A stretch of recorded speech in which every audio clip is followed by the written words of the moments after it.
All right, let's start our next panel. So basically, this panel is going to explore the intersection between health data and Web3.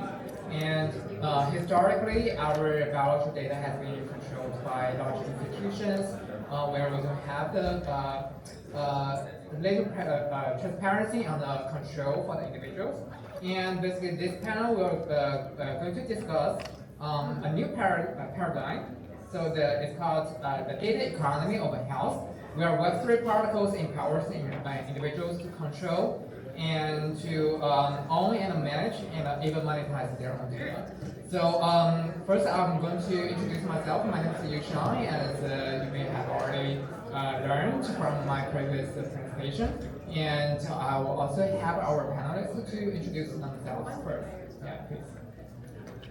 Yeah, thank you so much, everybody. I'm David Wang, serial entrepreneur, investor, Forbes 30, also sponsoring a Formula race team. And happy to be here today in Singapore at this panel session. My background was private equity management consulting, built a couple of companies in the past. And right now, I'm the founder of OpenDesign, which is like an AI science education company where we make science more interesting and engaging for 8 billion people. Thank you. Yes, thank you. I'm Walker, so very happy to be the stage again. So I was working in a big institution mentioned by YoSean. So we have tested over 1 million people's genome so far. But it's controlled by a commercialized company. So now I'm working on decentralized vision of that to implement that vision. So it's called DLife. We hope that we can empower individuals to implement the data sovereignty of their life science data by the power of blockchain, decentralized technologies, and tokenomics. Okay, thank you. Okay, great, thank you very much. So our first question is about you guys are from the traditional field, and why did you choose Web3 for science and also for data? What attracted you to this? Okay. So as I just said, I have founded a 2020 million company in China 11 years ago.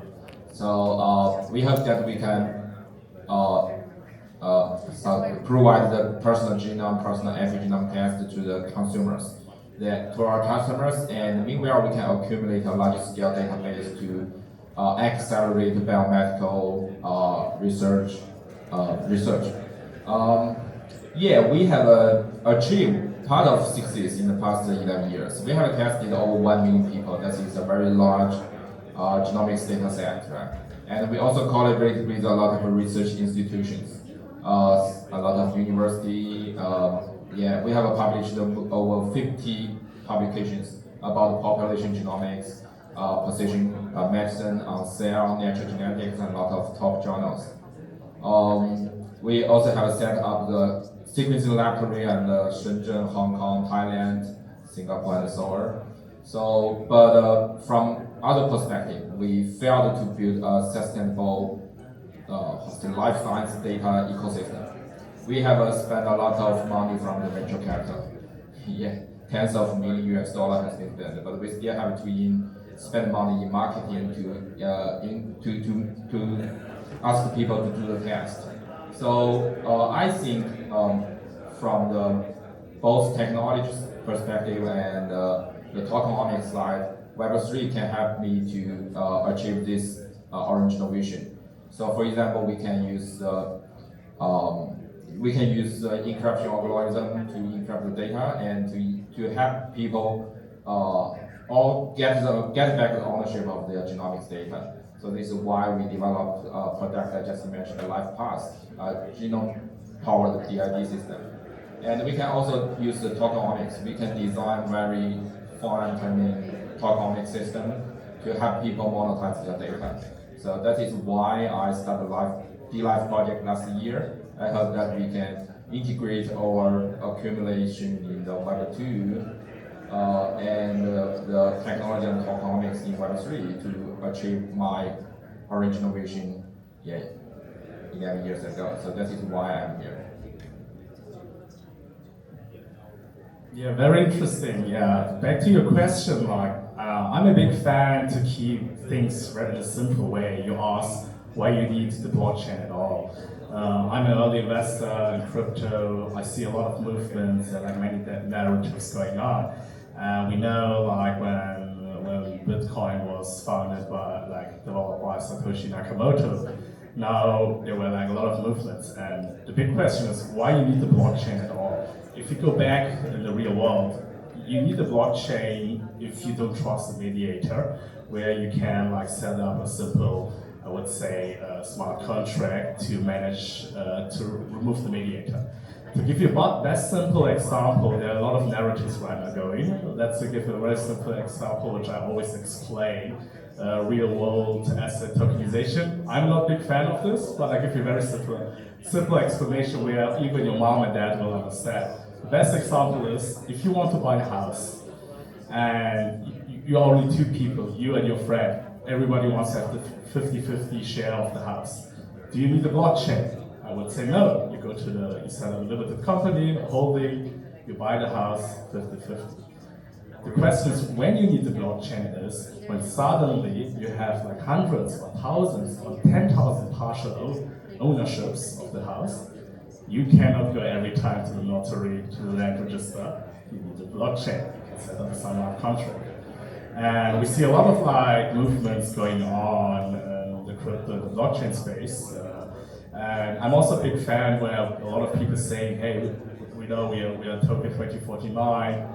I see the meme coin people, everybody is like bullish, that we all are back at all-time high.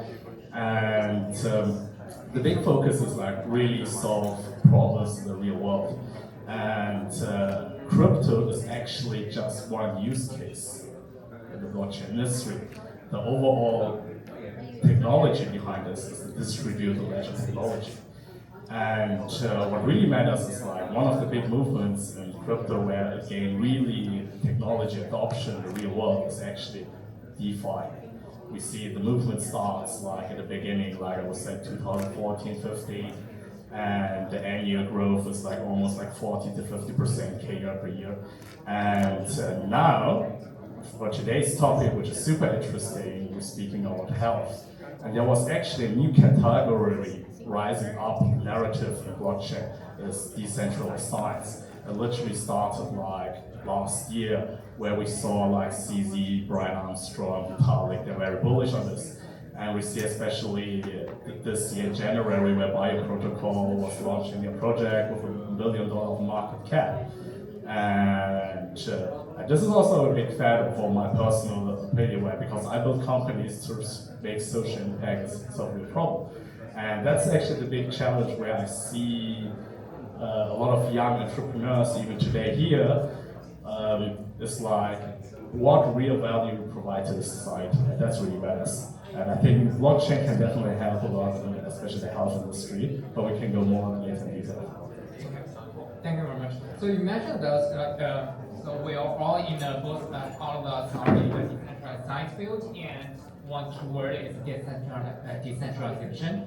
And how do you think the decentralization or community plays a role in this whole field? And in terms of government, especially we're talking about sensitive data, and how decentralization in governance in those design projects and in your real practice, you probably share with us a little bit in the real practice, and how do you balance the centralization governance and the decentralized governance? That's a very fair question. I think in decentralized science, right now there are like a couple like narratives and use cases. And everybody talks about blockchain, and the blockchain is actually a solution. And my recommendation is like always fall in love with the problem first. There's always multiple solutions you can develop, and focus what problem you're really tackling. And decentralized science, we know in academia, science is kind of like broken. We know the power of the publishers. Scientists get very bad paid, even they're like innovators bringing real value For example, one of my very close friends, he works at ASML, one of the most famous companies as a scientist. And he don't really get rewarded, even he do real impact to society. And also other things like IP ownership is also a big question, how you can solve the blockchain. And also especially also fundraising, how you fund research projects. And all are kind of these problems you can, what I recommend is you really tackle and focus what problem you're really solving. For example, what we do at OpenDesign is we building actually, in very simple words, the TikTok for science and education. And the problem what we solve, what we realize is like science has become so far away from the normal people. We're all using Instagram, TikTok, and so on. And what we literally built is a very gentle feed which shows you high quality content with science background, like entertainment. And what we do is like we try to make science more interesting and I call it also sexy again. And with this solution, you get traction. You make science again interesting. And besides this, we developing, for example, also additional product solutions, for example, AI topic explorer, which scrolls the internet, shows you like latest scientific papers and so on. And now the question comes. I had recently a very good VC pitch, and they literally asked me, "Hey David, why do you need the blockchain?" That's a very fair question. At the moment, we build everything on AWS and that too. But why we use the blockchain is we use the blockchain as a reward system for the scientists that he will get incentivized and also have transparency who's the clear owner of the content. And this is what we do. And for example, our narrative, like OpenDesign is right now, we skyrocketing. We are part of the AWS startup program, also part of the NVIDIA Inception program with a world-class team, also sponsoring a Formula 2 race team, and so on, with crazy traction and noise. And what I recommend to everybody is like, if you build an amazing company, really focus how to solve real problems in the society, and the rest will follow. Yeah, there are a lot of maybe sub-narrative in the design narrative, so something like publisher, data, and something like that. So we are focusing on the data layer, so we hope that we can work on life science data. So for the question, decentralized or centralized governance of the project, I think, especially at the beginning, for example, the direction of the project, what is the main business model, I think this should be centralized. So this is why we need a founder, maybe the only founder, to make the decision, which way we should go. We cannot rely on the community, maybe hundreds, thousands of people to help you to make so hard decision. That is why we need a founder. But from another side, so for example, how to governance the data we accumulate, how to design the product, maybe we can see through suggestion and support from the community. And maybe the community will be separated. Community 1, community 2 have different opinions on the question. So I think different project and different phase of the project need different kind of balance between decentralized and centralized governance. So that is not an easy question. Thank you. So you actually mentioned something that is very interesting. You mentioned people can make suggestions from the community, and so following from that, apart of just buying the cryptos for the project, and what kind of ways can the public or the community participate in science? Like in this case, in the broad design content. Okay. As I understand, for example, for lots of CS projects, no matter design or non-design. So I think we do need a very powerful leader team to make the decision. We hope that the leader team can make the right decision for the community or the token holder. Even in the traditional business model, for example, we invested into NVIDIA. We think that the boss can make more profits. We don't rely on normal people, right? So, but from some other kind of project, something like we want to build a DAO to do something together. That is maybe we can rely on the community more. I see. Okay. My background is very strong in Web2. I have invested more than 10 angel tickets in the Web2 space. In my social circle, there are unicorn founders, 100 million plus people. And I'm actually quite new right now building my first Web3 company. And to be honest, very honest, sometimes I'm very shocked about the companies, what they do in Web3. Because if you take a proper look at the top 300 crypto projects on CoinMarketCap, some are having huge valuation and so on. And sometimes they're really asking me, these kind of companies or projects, what problem or what real impact they do in the world. Often these complex, I call it protocols, financial engineers, which is only in the Web3 space. But still, what really matters is it still helps to be part to gain mass technology adoption. For example, the best example what I say is always, I'm not a big fan of meme coins, for example. But there's still good things about meme coins because they help, for example, the adoption of Solana because they bring the transaction volume, the users which using the Solana chain. And this is always when new technology is rising, you need to has real adoption. And then, after the innovation cycle happens, then more real product solutions have coming out. The meme coins were the first wave to bring transaction volume. And then we already see a new rising projects on the Solana chain where they really solve real problems in the world. And this is what really matters, what happens to every technology in our world, which brings adoption over time. Great, thanks. We actually have another speaker. Is Alex here? No. I know Alex is not here yet. Okay. So one thing we talk about today is the data economy, and we want to monetize the data, especially healthcare data. And what do you think of the value of the monetizing healthcare data, and also what's the challenges you are currently facing when you try to monetize the data, and if there are any regulations regulation hurdles on these things, and how do you think we can overcome those challenges? That's a very good question regarding monetization of data. Blockchain could be a very good solution because you can use the blockchain technology to really validate and show you are really owner of the data, and also, for example, depending a data marketplace, which is you can buy and sell data of scientific data where the blockchain verifies you got a clear ownership of the data. This is a beautiful solution which you can try. I think the biggest challenge to monetize the healthcare, longevity, or life science data is that most people, no matter you're Web 3 or Web 2 people, most of the people don't care about health. So for example, maybe CZ, maybe Vitalik, they spend a lot of time on the longevity, but for the people here, how many people sleep before 11 p.m. last night?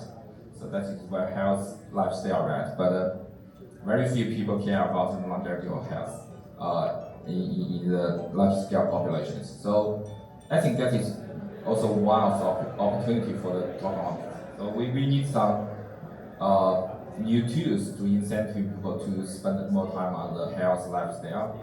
So we can use the economic system to incentive them, not just the long-term health life. So this is the biggest challenge. I think that also can be solved by both technologies and the tokenomics incentive system. Maybe quick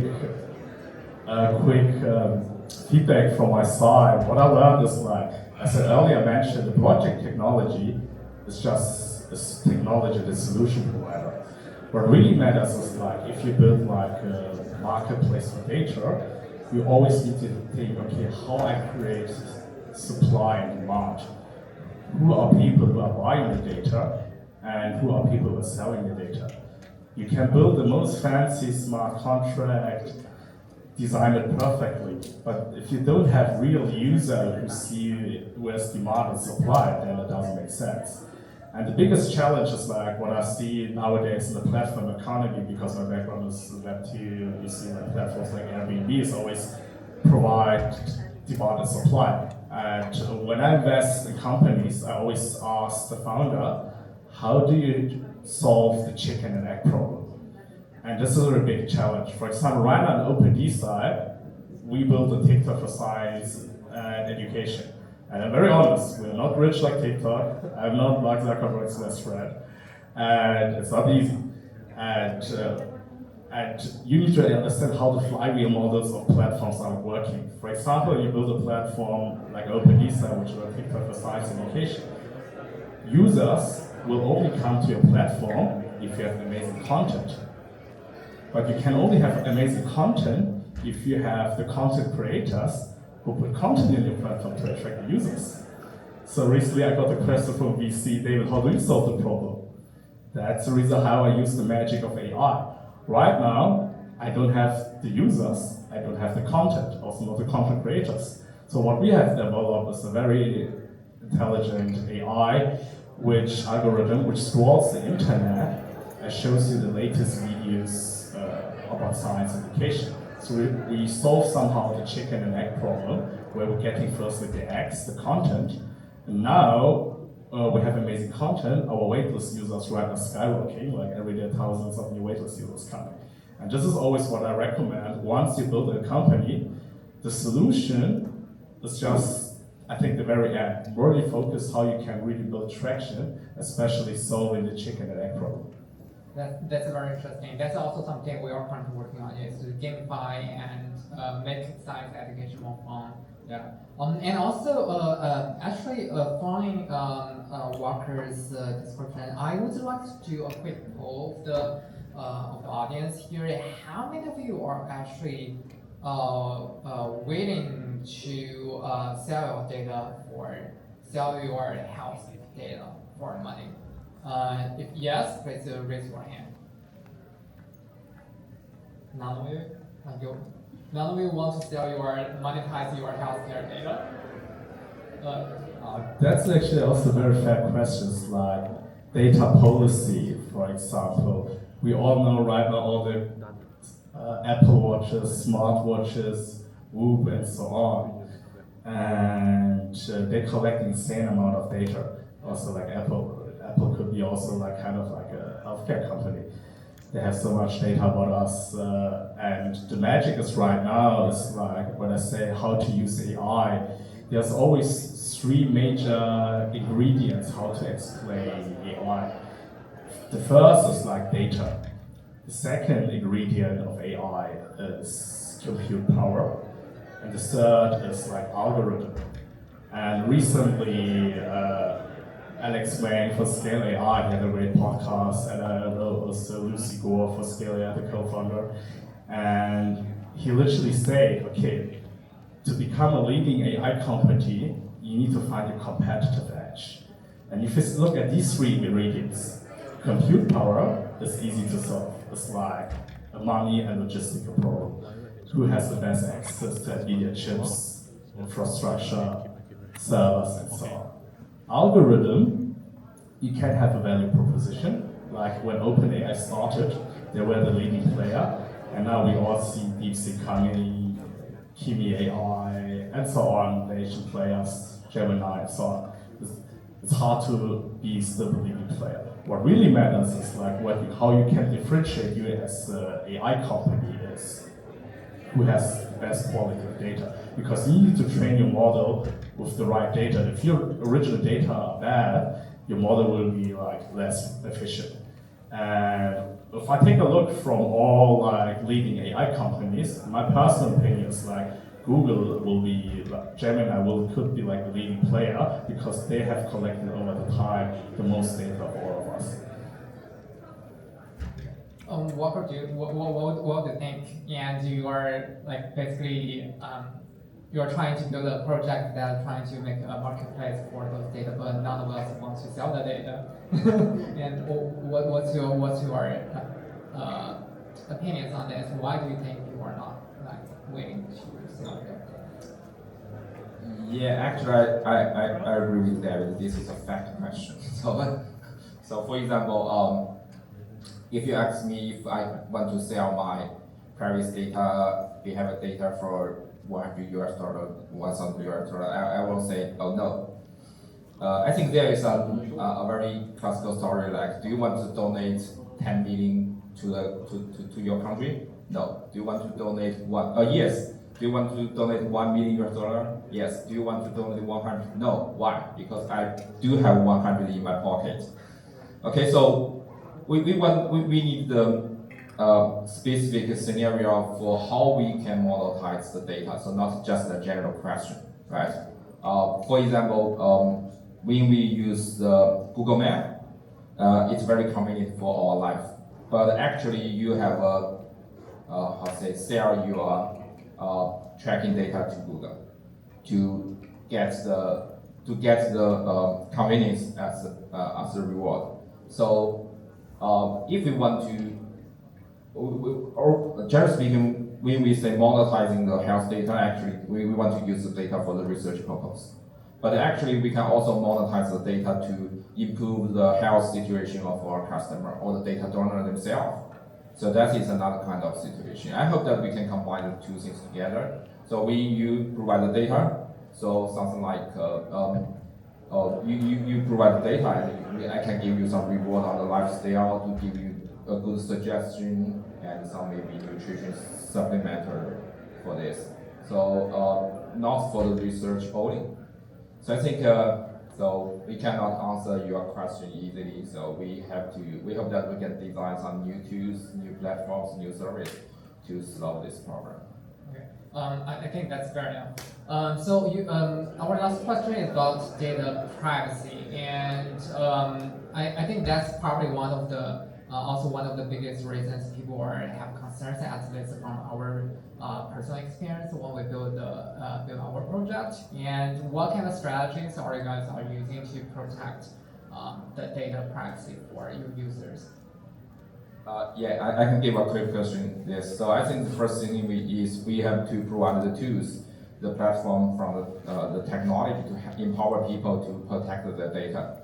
So genomic data is the most sensitive and private data of everyone. So that is easy, I think, and not easy. Can be solved by using correct technologies. Another thing is, for example, educate the scientists and open design, but we also have to educate everyone to how to protect their health data, as they protect their private key.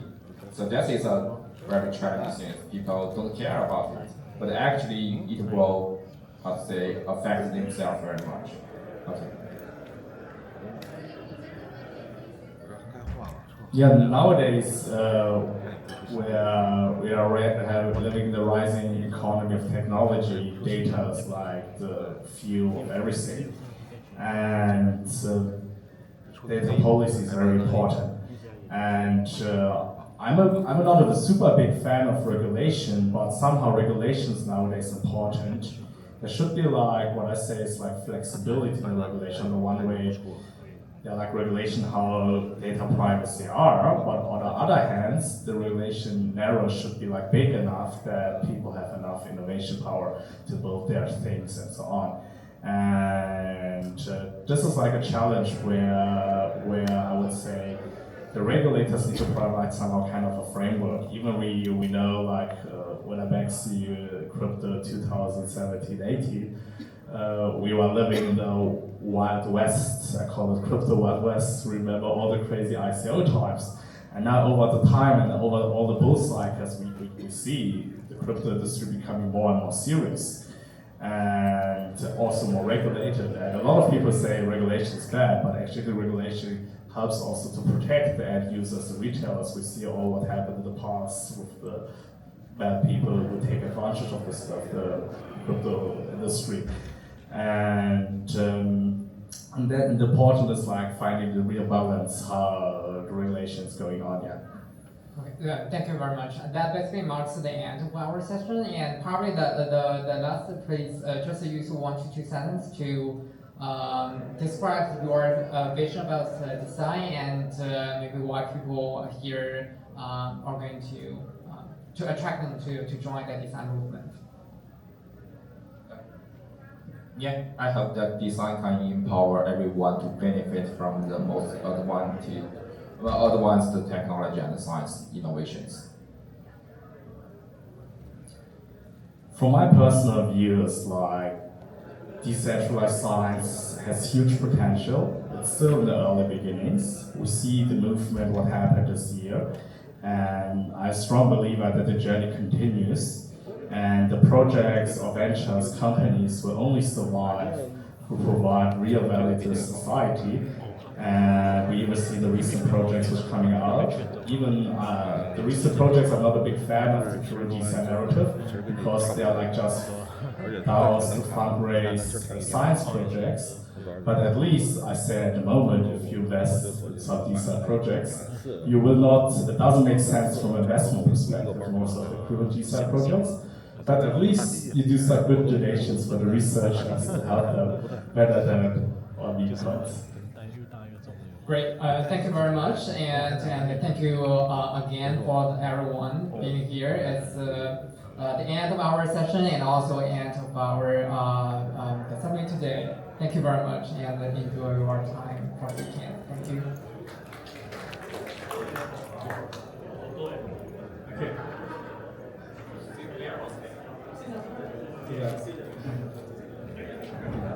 Yeah.